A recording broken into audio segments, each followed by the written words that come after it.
Também nesta semana, uma situação curiosa, né? O Moro, que agora parece ser o candidato mais viável ou menos inviável da terceira via, anunciou que o seu economista de referência seria o Afonso Pastore. Para quem não sabe quem é o Afonso Pastore, ele foi o último presidente do Banco Central do período da ditadura militar. E ele é uma espécie de queridinho, vamos dizer assim, dos liberais, né? E isso é o primeiro ponto que a gente tem que entender. Essa ligação entre ditadores e economistas liberais, ela não é algo de exceção, né? O Chile é o grande expoente dessa teoria, dessa aproximação, mas isso aconteceu na Itália do Mussolini, aconteceu na Alemanha do Hitler, aconteceu na Áustria nazista, enfim. Os regimes ditatoriais de direita costumam se referenciar economicamente com os chamados economistas liberais. O primeiro ponto que a gente tem que entender aí é o seguinte, que o economista liberal ele é um conservador. Por quê? Porque a economia liberal ela é dominante desde o final do século XVIII, desde o século XIX, pelo menos. Então, hoje, você defender um paradigma liberal para a economia é defender um paradigma que está aí há tanto tempo. Então, é uma postura conservadora. O segundo ponto que a gente tem que lembrar é que, quando os liberais se apresentam, eles fingem discursar em nome da liberdade, quando que, na realidade, o que eles verdadeiramente se preocupam é com a questão da propriedade. Então, não tem problema nenhum que liberais se associem a ditadores em regimes de exceção. Não tem problema nenhum com isso, tá? Não tem contradição nenhuma ideológica, porque as ditaduras, elas vêm, né, as ditaduras capitalistas, para defender a propriedade privada.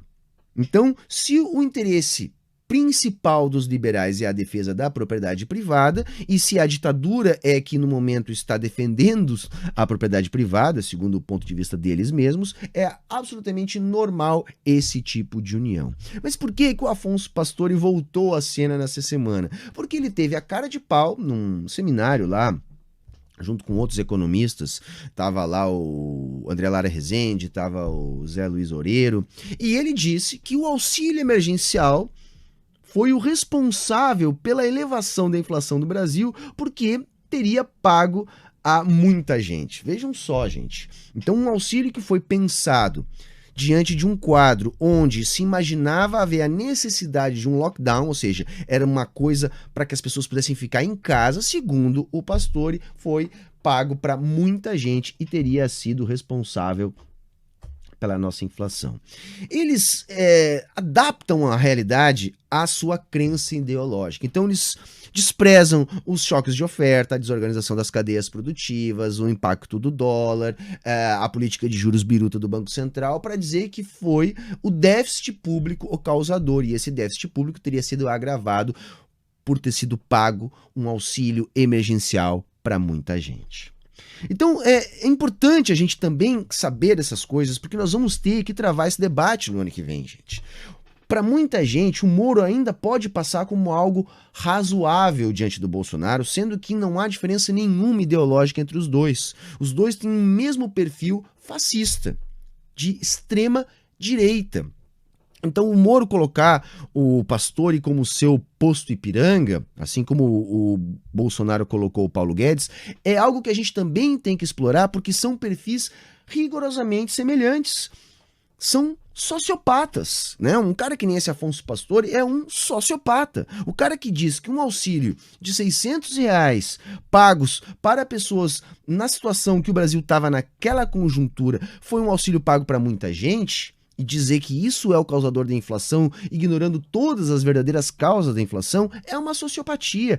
É uma mentalidade que literalmente está se lixando para as pessoas na fila do osso.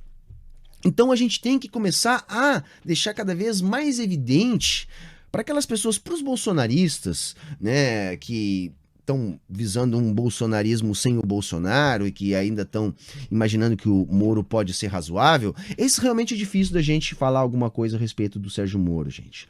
Porque tem uma parte da nossa classe média, que é classe trabalhadora, mas não sabe disso, que não tá nem aí pra questão de corrupção ou coisa assim. É um ódio de classe mesmo, eles se sentem classe dominante e aqueles pequenos signos sociais, né, da redução da desigualdade promovida pelo período petista é que incomodavam essa gente. Então, incomodava essa gente, era o pobre no aeroporto, era a filha da empregada disputando a vaga na universidade pública com os filhos dessa dita classe média. Então, não era contra a corrupção. Então, não adianta falar muito em corrupção para essas pessoas. Mas tem uma turma que não é dessa galera aí, que talvez a gente possa resgatar, mostrando o que a mídia de massa não mostra a respeito do Sérgio Moro. Né? A farsa que foi a Lava Jato, a destruição da nossa economia promovida pela Lava Jato e o fato do Sérgio Moro ser um perfil fascista sem tirar nem pôr do que é o perfil fascista do Bolsonaro.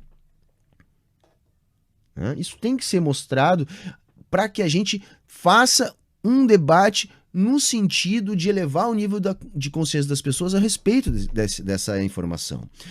O caso do Afonso Pastore é muito análogo ao Paulo Guedes e o Bolsonaro.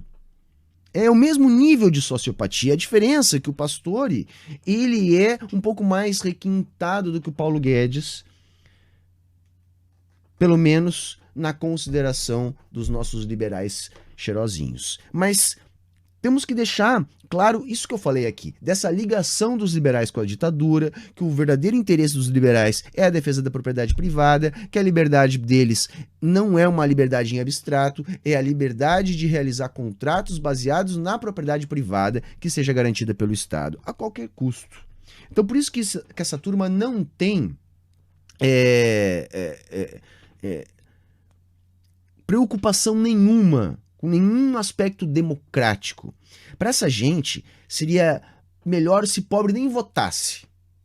Muitos não têm coragem de assumir isso publicamente, mas intimamente tenho certeza que eles pensam isso.